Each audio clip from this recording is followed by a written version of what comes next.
E aí, pessoal, tudo bem com vocês?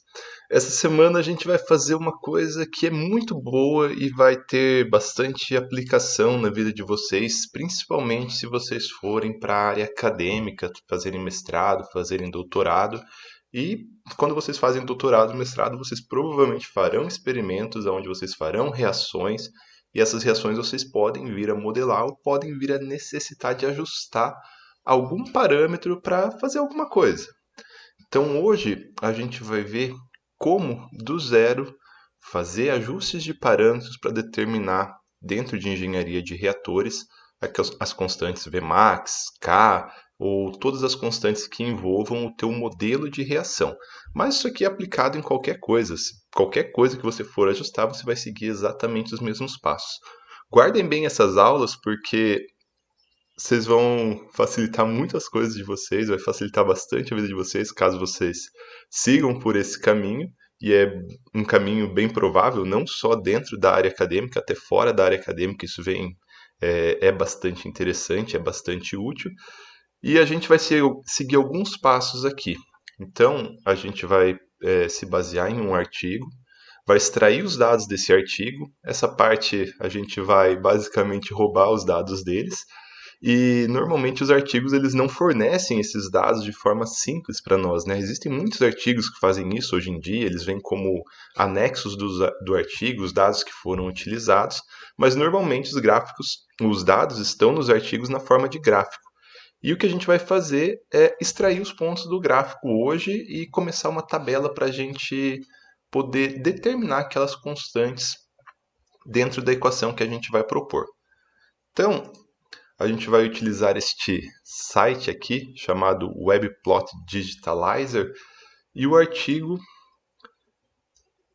de referência vai ser o artigo síntese de butirato de isoamila catalisado por lipase, um estudo cinético.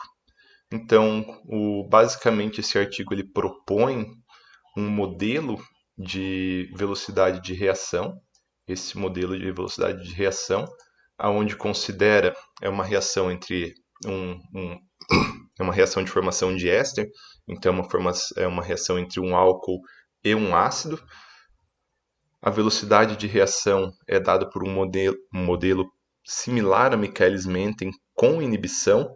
Então a gente tem aqui alguns parâmetros, né? Vmax, a concentração do ácido, a concentração do álcool, a, a constante de velocidade do ácido, a constante de velocidade do álcool e aqui as constantes de inibição do álcool e as constantes de inibição do ácido, certo?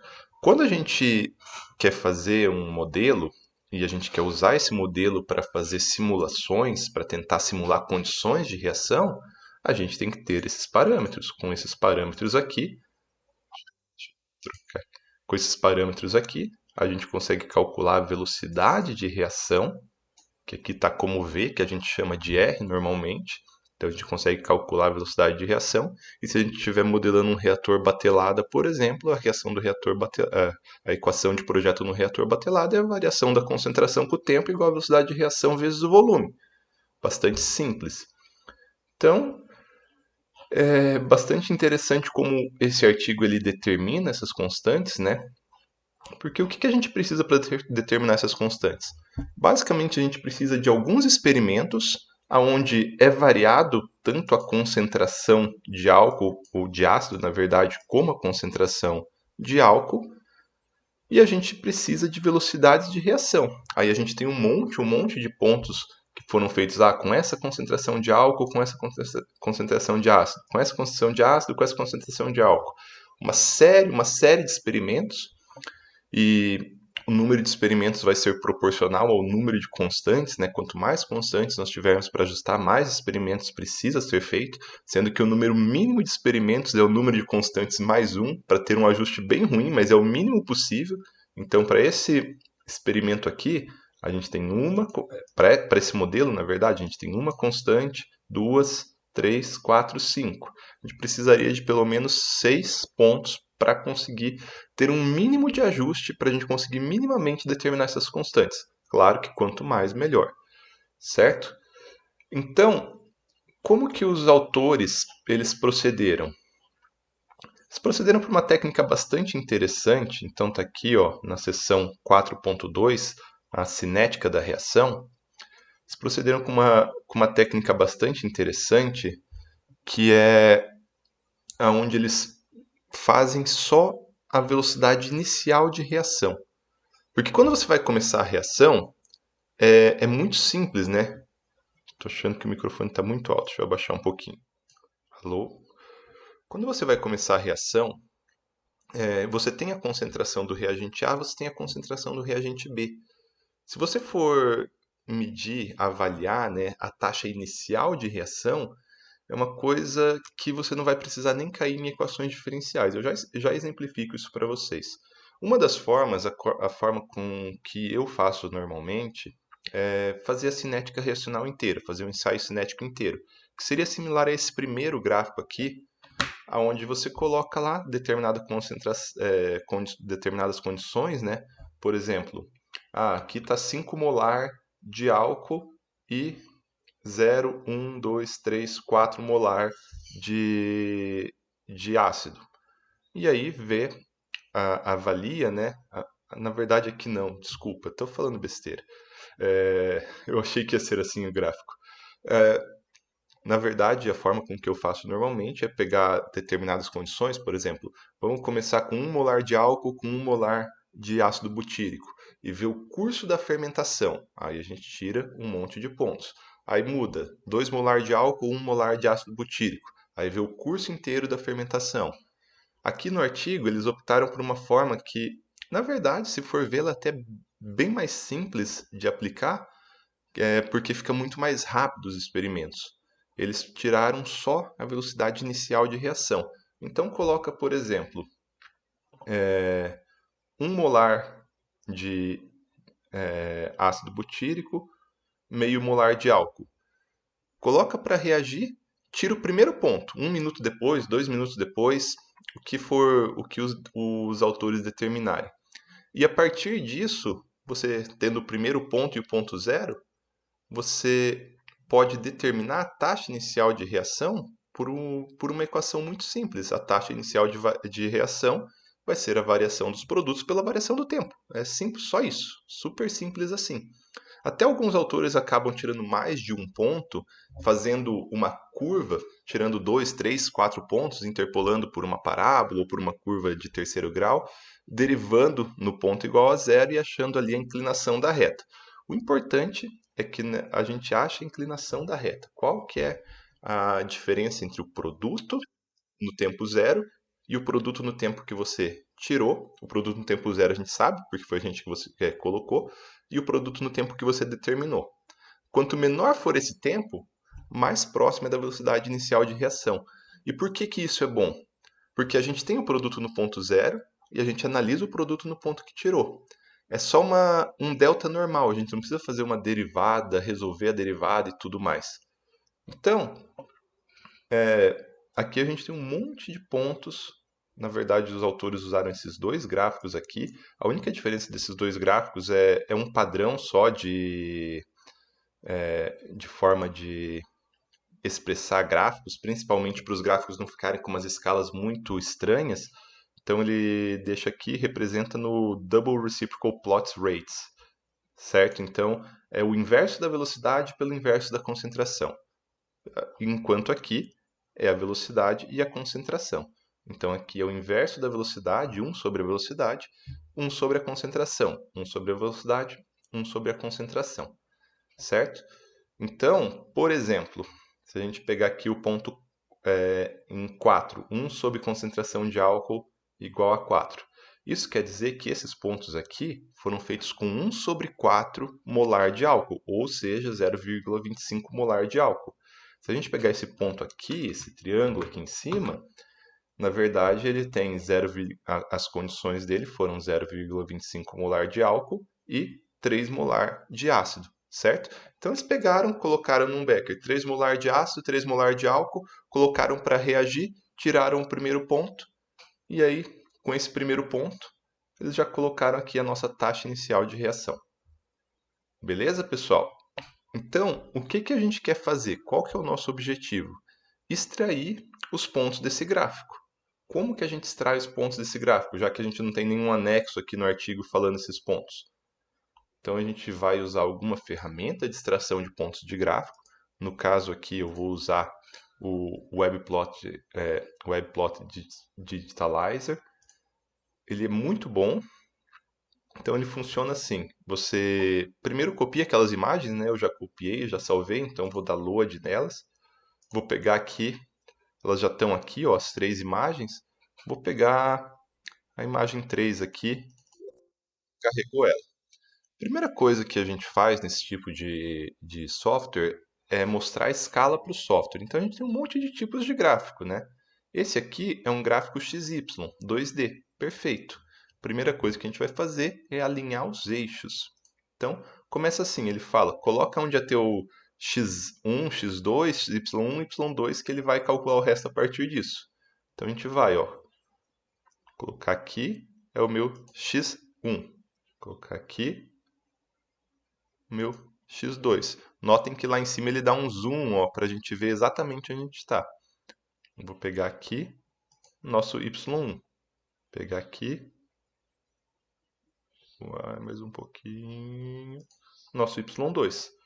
Então, fizemos a calibração. Agora a gente dá aqui um complete e ele vai falar: o ponto x1 é o quê? No nosso caso é 0. O ponto x2 é o quê? No nosso caso é 6. O ponto y1 é o quê? No nosso caso é 0. O ponto y2, no nosso caso é 0,7. Então, fechamos. Ele calibrou nosso gráfico. Agora, dependendo do tipo de gráfico, a gente pode até usar uma extração automática, mas esse aqui tem linha e ponta, fica um pouquinho difícil. Então, eu vou lá com a mão mesmo. Ó.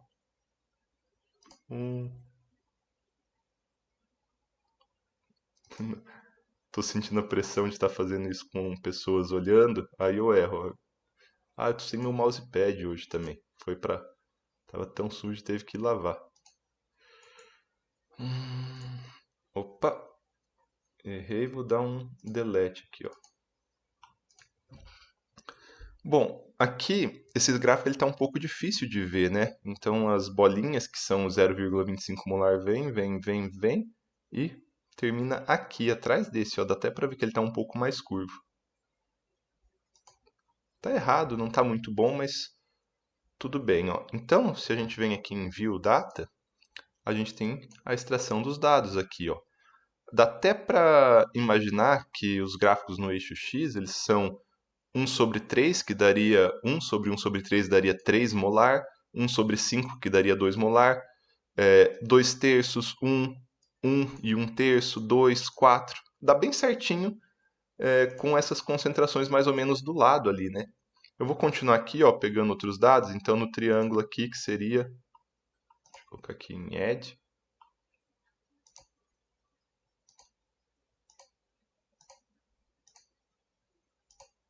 Aonde termina o triângulo? Ó, provavelmente termina aqui que tem uns pontinhos. Não sei se vocês vão ver no gráfico, mas tem uns pontinhos. Como que dá o adjust? Deixa eu deletar esse ponto aqui. Tum. Então, pegamos. Ficou um pouquinho para cima. Então, ó, vem aqui em View Data. Perfeito, ó. A gente tem dos... Se for ver, ó, ele sempre vai começar no 0,33, mais ou menos, que é 1/3. E aí você pode fazer isso com todos os pontos. Então, vocês podem pegar esses dados aqui, dar um Ctrl C. No meu caso, que não vai ser o caso de vocês, eu colei aqui no bloco de notas e eu vou substituir o ponto por vírgula, porque eu uso o computador no modo internacional, onde o separador decimal é ponto, porque como eu trabalho com programação, normalmente a gente está como usando as coisas como ponto, né? Na programação a gente usa tudo como ponto. Então eu vou substituir aqui, ó. Já está até aqui, é o meu padrão do bloco de notas, é substituir. Ele vai localizar vírgula e vai substituir por ponto. Então vou dar um substituir tudo aqui. E agora eu posso ir lá, dar um Ctrl C e colar aqui no Excel. Vocês vão ver que os dados colaram numa única coluna. Ó. Se eu for para a coluna do lado não tem nada. Vocês podem fazer bem simples, selecionem a coluna que vocês querem separar os dados, venham aqui em dados e texto para coluna. Você pode ir por largura fixa aqui, e aí colocar o separador aqui no meio, mas eu vou em delimitado. Então, o que é meu delimitador aqui? Ponto e vírgula. Então, ó, separei por ponto e vírgula. Estou com os meus dados aqui. E aí, se vocês fizerem para os dois, né? Fizerem para todos os pontos e para os dois gráficos, então a gente precisa desses dois gráficos aqui. Se vocês fizerem para todos os pontos para os dois gráficos, vocês vão chegar nesses dados aqui. Lembrando que a gente está tirando dados de... Vamos lá, para o gráfico 1. Deixa eu ver se eu consigo colocar ele aqui do lado.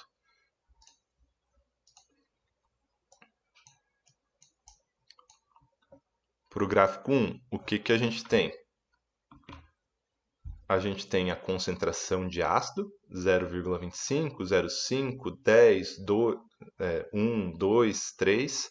Está aqui. Coloquei do lado aqui. Concentração de ácido, 0,25, 0,5, 1, 2. O inverso da concentração do álcool, certo? Então está aqui, ó, 1 sobre concentração de álcool. E o inverso da velocidade, 1 sobre a velocidade. Agora, para a gente deixar esse gráfico de um jeito bom, né, que a gente vai trabalhar, é bem simples. A gente coloca aqui concentração de álcool e velocidade. Para a gente chegar na concentração de álcool, se a gente está com 1 sobre a concentração de álcool, é só fazer 1 sobre isso. 1 sobre 1 sobre a concentração de álcool. Certo? Vai voltar para a concentração de álcool. Olha aí. Certo? Deixa eu puxar aqui para o lado para a velocidade também. Então, ó, 1 sobre a velocidade. 1 sobre 1 sobre a velocidade. Volta para a velocidade. Como a gente extraiu os gráficos e a gente não tem tanta precisão, a gente pode até colocar aqui um pouco menos de casas decimais, só para a gente... Opa, estou pondo mais casas decimais. Aí, ó, só para a gente ver bonitinho. Se a gente colocar uma casa decimal só, a gente vê, ó, 4, 3, 2, 1,5, como seriam as concentrações de álcool ali, né? E a gente pode fazer a mesma coisa para o segundo gráfico. Esse aqui, então, é o segundo gráfico. É o gráfico da inverso da concentração de álcool versus o inverso da velocidade. Mais uma vez, a gente pode... Inverso da concentração de álcool, eu falei? Inverso da concentração de ácido. Então, a gente pode colocar aqui a concentração de ácido e a velocidade. Mais uma vez, a gente soma, inverte aqui, né? 1 sobre a concentração de álcool, de ácido, arrasto para o lado, pego 1 sobre a concentração da velocidade, seleciono os dois, dou 2 cliques aqui no cantinho, ele arrasta para tudo. Aí, estamos com os nossos dados. Agora a gente pode começar a trabalhar em cima deles. Opa! A gente pode começar a trabalhar em cima deles e tentar calcular aquelas constantes. Beleza, pessoal? Então, finalizamos por aqui. Até a próxima aula.